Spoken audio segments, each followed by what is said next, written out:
Hi guys, welcome back to Adulting with Aleesha. My name is Aleesha Guido, and today I'm just going to be showing you guys how I use a screwdriver and a hammer. So all I'm going to be doing is just tightening it basically, like that one phrase, righty tighty, lefty loosey.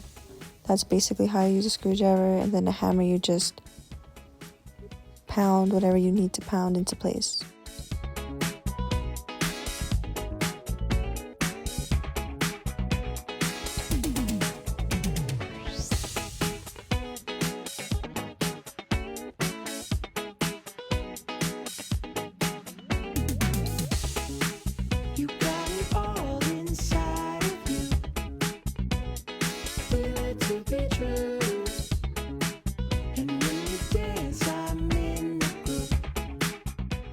Thank you guys so much for watching, and I'll see you guys in my next video. Bye!